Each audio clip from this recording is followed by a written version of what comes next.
একজন বিজ্ঞ ব্যক্তি কখনো মূর্খের সঙ্গে তর্কে লিপ্ত হয় না, কারণ সেক্ষেত্রে আশপাশের মানুষেরা দুজন মূর্খকে তর্ক করতে দেখবে, কোনো বিজ্ঞ ব্যক্তিকে তারা খুঁজে পাবে না।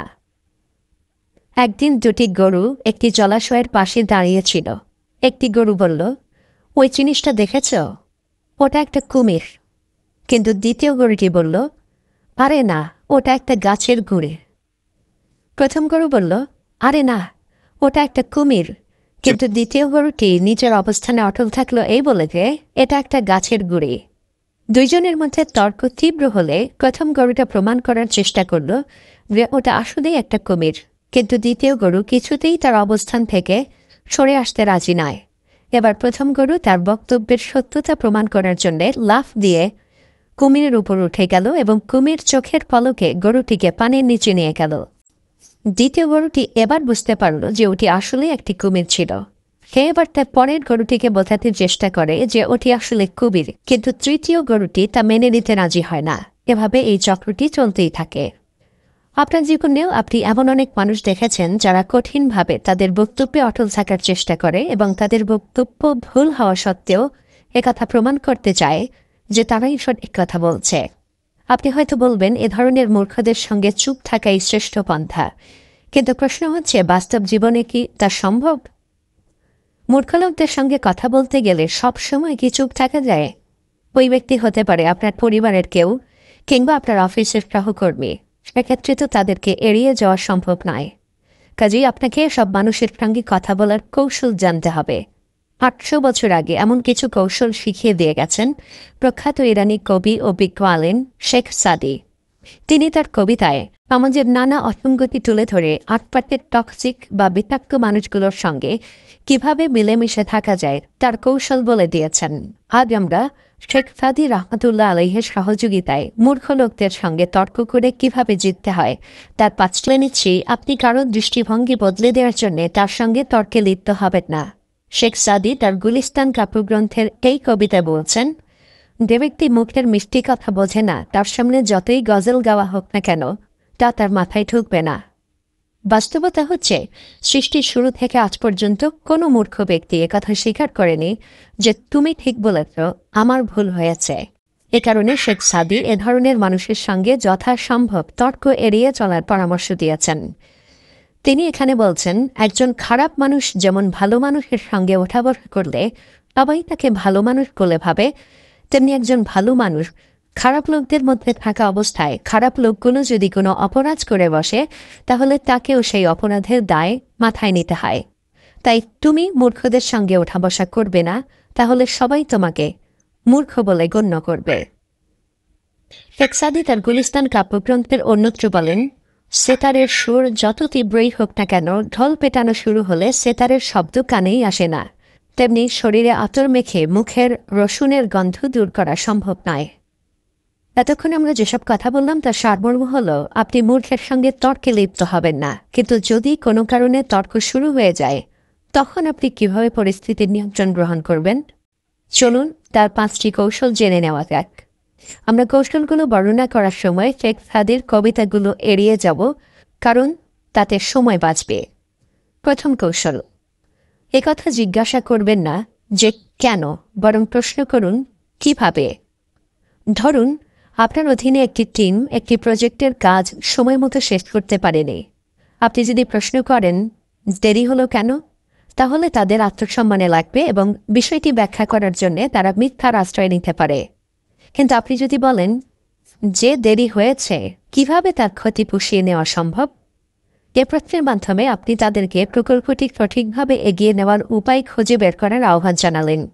এর মাধ্যমে তাদের সঙ্গে আপনার একটি গঠনমূলক আলোচনা শুরু হবে, যেখানে সবাই সত্য কথা বলবে। আবার ধরুন, আপনার সন্তান পরীক্ষায় খারাপ করেছে। আপনি যদি জিজ্ঞাসা করেন কেন এমন হয়েছে, তাহলে তার পক্ষ থেকে মিথ্যার আশ্রয় নেওয়ার আশঙ্কা বেড়ে যাবে।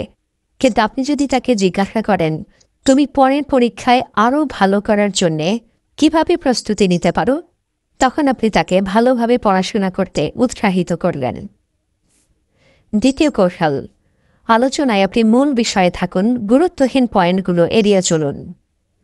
মূর্খ লোকদের অভ্যাস হল আলোচনার সময় আপনাকে এ প্রশ্ন করা যে এই ব্যাপারে বা ওই ব্যাপারে আপনার দৃষ্টিভঙ্গি কি, অথবা আত্মরক্ষার জন্য তারা আলোচনায় তৃতীয় ব্যক্তির প্রসঙ্গ উত্থাপন করবে। যেমন সে বলবে, অমুক তোমার ব্যাপারে এই কথা বলেছে কিন্তু। আপনি যদি এসব ফালতু বিষয়ে আলাপে জড়িয়ে যান এবং তৃতীয় ও চতুর্থ ব্যক্তিকে আলোচনায় নিয়ে আসেন, তাহলে আপনি হেরে গেলেন। মূর্খ ব্যক্তি এই অপকৌশল প্রয়োগ করে আপনাকে ঘায়েল করে ফেলবে। তৃতীয় কৌশল, আলোচনা কিংবা তর্কের সময় কোনো অবস্থায় আবেগপ্রবণ বা উত্তেজিত হবেন না। আপনি বাস্তবতার শক্তিকে ভুলে যাবেন না। আপনি যা বলছেন তার সত্যতা সম্পর্কে যদি নিশ্চিত হন, তাহলে উত্তেজিত হওয়ার কোনো প্রয়োজন নেই।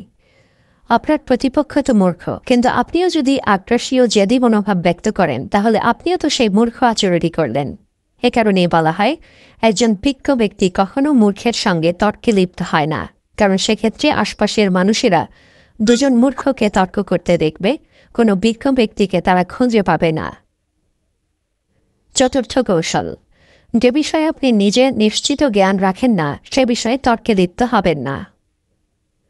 প্রযুক্তির উৎকর্ষের এই যুগে, যখন সবাই দীর্ঘ সময় ধরে ভার্চুয়াল জগতে ঘুরে বেড়ায় এবং আমাদের উপর প্রতি মুহূর্তে তথ্যের বর্ষণ হতে থাকে, তখন কোনো কিছু সম্পর্কে ধারণা লাভ করা এবং সে বিষয়ে নিশ্চিত জ্ঞান অর্জন করার মধ্যে পার্থক্য করতে হবে। আমরা সাধারণত কোনো কিছু সম্পর্কে হালকা পাতলা কোনো তথ্য পেলেই ভাবি, ওই বিষয়ে আমি একজন পণ্ডিতে পরিণত হয়েছি। অথচ ওই বিষয়ে আপনি যদি গভীর জ্ঞান অর্জন করতে চান, তাহলে সে সম্পর্কে আপনাকে গবেষণা করতে হবে। আপনি যখন কোনো মূর্খের সঙ্গে তর্ক করছেন, তখন ধরে নেবেন 10 বছর বয়সী একটি শিশুর সঙ্গে আপনার কথা হচ্ছে। আপনি যদি কোনো বিষয় 10 বছর বয়সী একটি শিশুকে বোঝাতে সক্ষম না হন, তাহলে বুঝতে হবে ওই বিষয়ে আপনার যথেষ্ট জ্ঞান নেই। তাই ওই বিষয়ে আলোচনা বা তর্কে লিপ্ত না হওয়াই ভালো। মনে রাখবেন, একজন জ্ঞানী ব্যক্তি সব বিষয়ে জ্ঞান রাখে না, শুধুমাত্র মূর্খ ব্যক্তিরাই ভাবে তারা সব বিষয়ে জ্ঞান রাখে। পঞ্চম ও শেষ কৌশল, মূর্খ লোকদেরকে কথা বলতে দিন। তারা যত বেশি কথা বলবে, তত বেশি নিজের অজ্ঞতা প্রকাশ করে দেবে। মূর্খ ব্যক্তিরা যে কোনো বিষয়ে কথা বলতে ভীষণ আগ্রহী, কারণ তারা ভাবে এসব বিষয়ে তার জ্ঞানের গভীরতা অনেক। এ কারণে তারা যখন কোনো আলোচনা বা তর্কে ব্যাপকভাবে লেকচার দিতে থাকে, তখন ভাবতে থাকে তারা নিজেদের জ্ঞানের বহর তুলে ধরছে। কিন্তু তাদের এই আচরণটি আপনার জন্য একটি শক্তিশালী অস্ত্র। আপনি তাকে কথা বলতে দিন, তার কথার মধ্যে ঢুকে যাওয়ার প্রয়োজন নেই। আপনি নিশ্চিত থাকুন, কথা বলতে বলতে এক পর্যায়ে তার পিঠ দেওয়ালে ঠেকে যাবে। সে তখন বুঝতেও পারবে না সে কোথায় ছিল এবং কোথায় এসে ঠেকেছে। অভিজ্ঞ কূটনীতিকরা এই কৌশল অবলম্বন করেন। তারা বেশি কথা বলেন না, বরং প্রতিপক্ষকে প্রশ্ন করতে থাকেন, যাতে প্রতিপক্ষের কূটনীতিক কথা বলতেই থাকে। যেভাবে কথা বলতে থাকলে সে যেমন তার দেশের অনেক গোপন তথ্য প্রকাশ করে দেবে, তেমনি তার মূর্খতাও প্রকাশ পেয়ে যাবে। তো বন্ধুরা, আমরা ভিডিও শেষ পর্যায়ে চলে এসেছি, এবার বিদায় নেওয়ার পালা।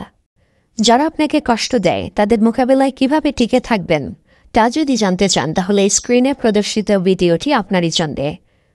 মনে রাখবেন, দ্রুত পরিবর্তনশীল এই বিশ্বে যে কৌশলটি আপনার পরাজয় নিশ্চিত করবে, তা হচ্ছে রিস্ক না নেওয়া। অন্য কথায়, বর্তমান যুগের সবচেয়ে বড় রিস্ক হচ্ছে রিস্ক না নেওয়া। আপনার সার্বিক সাফল্য ও কল্যাণ